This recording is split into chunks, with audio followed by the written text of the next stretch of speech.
ఏం చేసుకుంటావు డబ్బులతోటి? ఏమో ఇంకా ఆలోచించలేదు.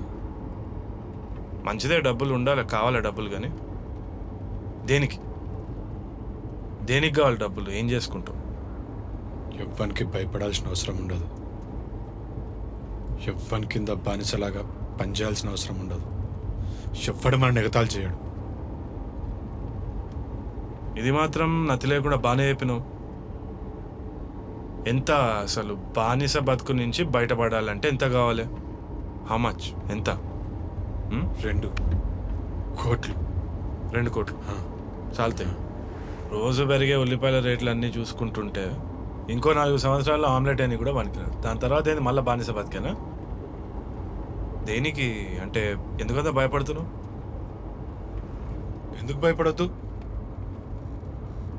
ఇంకొన్ని రోజులైతే మా తాత వీక్తాడు. అప్పుడు నాకున్న లోపాలతోటి ఎట్లా బతకాలి? పైసలు కావాలి.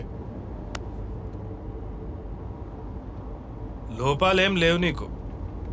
అందరికి ఉన్న లోపం ఒకటే, అటాచ్మెంట్. అది వీకిందనుకో ఫ్రీడమే. ఇక ఫ్రీడమ్ ఈడు ఉండదు, ఈడు ఉంటుంది. ఏ అమ్మ ఒక ఫ్లాట్ కొను, లేకుంటే రోడ్డు మీద పడిపోతావు. మంచి కారు కొను, లేకుంటే ఇజ్జత్ పోతుంది. బట్టలు మంచిగా వేసుకోవాలి, ఇజ్జత్ పోతుంది. లేకుంటే మంచి తిండి తినాలి, లేకుంటే చస్తావు. ఫస్ట్ భయపట్టిస్తారు, దాని తర్వాత డబ్బులు ఇలా ధైర్యం ఇస్తా అంటారు. అదేందో గింతే సొసైటీ.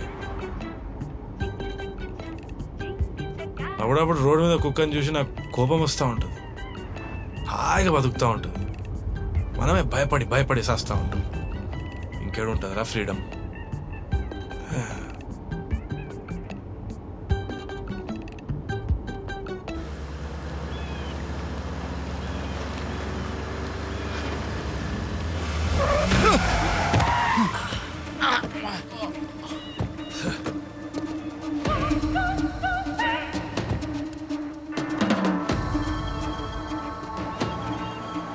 కారం కదా ఈరోజు